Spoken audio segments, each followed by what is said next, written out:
Bienvenue dans cette vidéo. Donc voici l'exercice 4 du brevet des collèges, le DNB, d'Amérique du Nord de juin 2017. Exercice sur 10 points sur les statistiques. Partie 1, vous avez deux documents ici. Un document avec des chiffres, ici il y a des phrases qu'il va falloir bien lire. Et ici un graphe qui exprime en fonction des années ici en abscisse la population en millions. Alors, partie 1, première question. Déterminer une estimation du nombre de personnes à 100 000 près qui souffraient d'allergies alimentaires en France en 2010. Alors, il faut bien lire le texte. Donc, qu'est-ce qu'on nous dit? En 2015, donc ça c'est une information sur 2015, 4,7% de la population souffre d'allergies alimentaires. Et en 2010, la phrase du dessous, les personnes concernées par des allergies étaient 2 fois moins nombreuses qu'en 2015. Dernière chose, la phrase sur 1970, ça on en parlera plus tard, c'est pour la question 2. Le graphique peut-il nous servir? Eh bien, on pourrait très bien déterminer la population en 2010, mais les nombres des allergies, vous connaissez les nombres d'allergiques en 2010 à partir de ceux de 2015, parce qu'on sait qu'ils sont 2 fois moins nombreux qu'en 2015. Donc la première étape, ça va être de trouver combien il y a de gens allergiques en 2015. Donc, nombre. Donc ça c'est pour la question 1, nombre d'allergiques en 2015. Est-ce qu'on peut déterminer ça? Eh bien on sait qu'il y a 4,7% de la population. Évidemment de la population de 2015. Alors est-ce qu'on peut la trouver? Ça oui. On a ce schéma, le document 2. Donc 2015 c'est ici. Et pour lire une courbe, bien vous allez verticalement rencontrer la courbe, déterminer le point d'intersection et ensuite horizontalement aller lire l'ordonnée, c'est-à-dire ici la population à laquelle ça correspond. On trouve 64. Donc en 2015, on a 64 millions d'habitants. Alors millions, vous mettez un M avec un trait. Millions d'habitants ou de population. Hein. Voilà. Donc 4,7% sont allergiques. Donc nombre d'allergiques. Voilà, ça sera donc 64 millions. Donc 64 avec 6 zéros que multiplie 4,7%, c'est-à-dire 4,7 sur 100. Alors là, évidemment, on va prendre notre calculatrice. Donc on tape 66, ensuite vous mettez vos 6 zéros, 1, 2, 3, 4, 5, 6, multiplié par 4,7, divisé par, il me manque, bougez pas, un petit bout, par 100, voilà. Vous validez. On trouve donc ici 3 800 000. Donc ici 3 millions et 8000. Allergiques évidemment. Donc allergiques en 2015. Alors vous me direz, on n'a pas encore répondu puisqu'on nous demande le nombre d'allergiques en 2010. Eh bien c'est là qu'on utilise la deuxième question. En 2010, hein, eh bien ils étaient 2 fois moins nombreux qu'en 2015. Donc on va diviser 3 800 000 par 2. Donc en 2010, on a donc 3 800 000 divisé par 2 allergiques divisé par 2 allergiques. Voilà. Donc vous divisez par 2. 3 millions divisé par 2, ça fait 1 500 000. Et le 8000 divisé par 2, ça fait 4 000. 1 500 4 000 allergiques en 2010. Alors, on vous demande d'arrondir à 100 000. Donc, les 4 000, eh bien, les pauvres, on va les oublier. Arrondi. Donc, ici, réponse. Arrondi à 100 000. Cela donne donc 1 500 000 allergiques en 2015, en 2010, pardon. Voilà.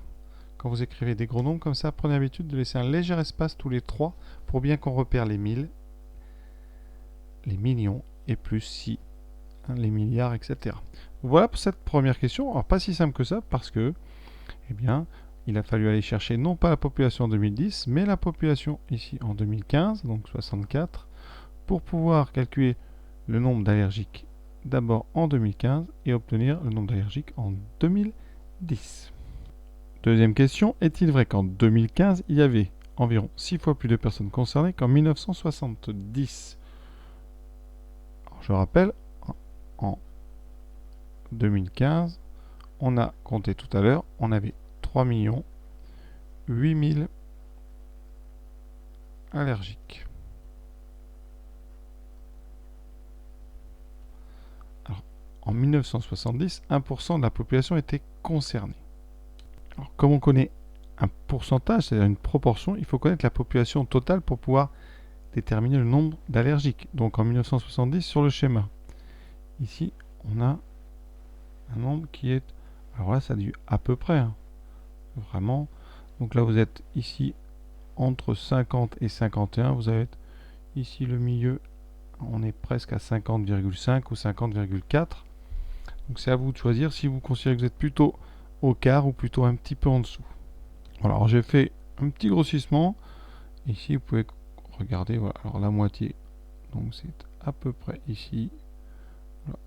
Donc ici, vous semblez être là. Ça a l'air d'être un petit peu moins que la moitié. Donc moi, je mettrais plutôt 50,4. Mais là, on chipote un petit peu. Voilà, mais on va mettre 50,4.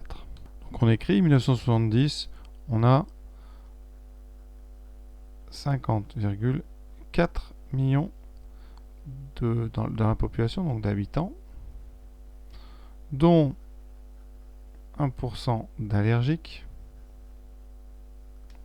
soit 1% donc de 50,4. Vous faites donc 1% de 50,4 millions, ce qui donne donc 50 et ensuite voilà, 400 000 millions multiplié par 1 sur 100. C'est-à-dire que ça revient tout simplement à diviser par 100. Donc on décale la virgule de 2, donc ça fait 5 millions. Ici, donc vous décalez la virgule de 2, ça arrive ici, il reste donc 3 zéros. Bilan, 504 000 allergiques. La question c'est, est-il vrai qu'en 2015, il y avait environ 6 fois plus de personnes concernées? Donc, on multiplie 504 000 par 6, d'où 504 000 fois 6. Alors là, vous aurez donc 6 fois 4 000, donc 24 000. Et ensuite 6 fois 500 000, ce qui nous donne 3 millions. Donc vous aurez 3 24 000 allergiques. Si vous avez multiplié par 6 le nombre d'allergiques de 1970. Conclusion par écrit, donc, effectivement, il y avait en 2015 environ 6 fois plus d'allergiques qu'en 1970. Voilà pour cette partie 1. Alors dans cette partie 2, on nous dit qu'en 2015, dans un collège de 680 élèves, 32 souffraient d'allergies alimentaires. Ensuite, vous avez un tableau qui détaille en fonction des aliments le nombre d'élèves concernés par les allergies.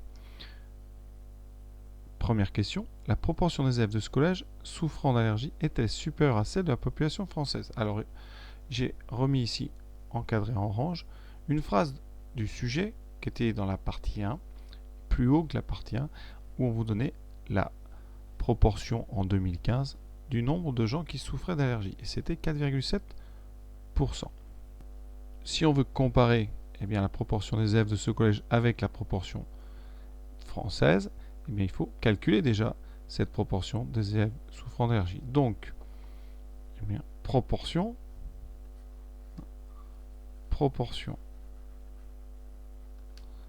ici des élèves.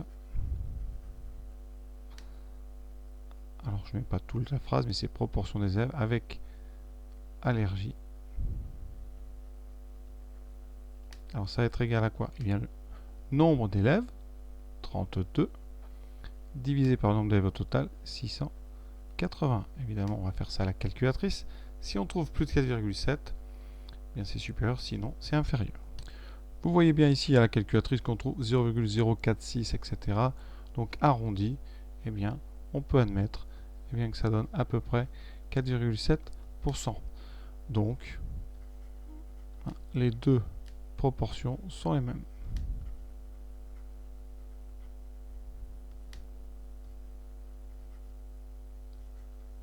Voilà. Alors, si vraiment il avait fallu que ça soit exactement 4,7%, vous voyez, ça aurait donné quelque chose de particulier. Alors, pour tomber sur 4,7 exactement, regardez, il aurait fallu quoi? Et vous faites 680 fois 4,7%, c'est-à-dire fois 0,047, et vous tombez sur 32,007. Donc pour avoir exactement 4,7%, il faudra avoir un nombre d'élèves qui n'est pas entier. Donc c'est pas possible de tomber exactement sur 4,7. C'est pour ça qu'on peut en conclure que les deux proportions sont les mêmes. C'est-à-dire qu'il y a 4,7% eh bien, parmi les élèves allergiques autant que dans la population française. Alors Jawad est étonné. J'ai additionné tous les nombres indiqués dans le tableau et j'ai obtenu 39 au lieu de 200. Expliquez cette différence. Alors on a 39 au lieu de 200 tout simplement parce qu'il y a des élèves qui doivent être allergiques à plusieurs aliments en même temps. C'est parce que certains élèves doivent être allergiques à plusieurs aliments. Doivent être allergiques à plusieurs aliments. Et c'est pour ça qu'en fait, vous les comptez plusieurs fois. C'est-à-dire qu'un élève qui serait allergique par exemple aux fruits et aux arachides serait compté dans les 8 et dans les 11. Vous pouvez très bien même avoir un élève qui est allergique à tout, au lait, aux fruits, aux arachides, aux poissons et aux œufs, et il sera compté 5 fois. Donc vous aurez 4 de trop, parce qu'il y aura 5 pour lui, alors qu'il est seul. Donc voilà pourquoi il peut y avoir une différence, et qu'il y en a une effectivement ici. Maintenant, troisième question. Lucas et Margot ont chacun commencé un diagramme pour représenter les allergies des 32 élèves de leur collège. Question, qui de Lucas ou de Margot a fait le choix le mieux adapté et reproduire et terminer le diagramme choisi à la question A. Lucas a choisi un diagramme en barres, c'est-à-dire pour chaque type d'aliment, eh bien vous mettez une barre de la hauteur du nombre d'élèves concernés. Ainsi vous aurez 5 barres à la fin, et c'est un choix très pertinent. Pour Margot, elle a choisi un polygone, c'est-à-dire qu'elle relie eh bien, les sommets par des segments. Alors pourquoi ça ne sert à rien? Parce que ici vous avez en fait une certaine hauteur qui correspond aux allergies au lait. À côté vous aurez donc une certaine hauteur qui correspond aux allergies aux fruits. Le problème, eh bien, c'est qu'en reliant ces deux choses-là, vous créez ici des points dont l'abscisse est entre le lait et les fruits et donc qui n'ont aucune existence puisqu'il n'y a rien entre ici le lait et les fruits, encore moins entre fruits et arachides, etc. Donc tous les traits que vous pouvez faire ici entre deux colonnes ne servent à rien, ils ne signifient rien.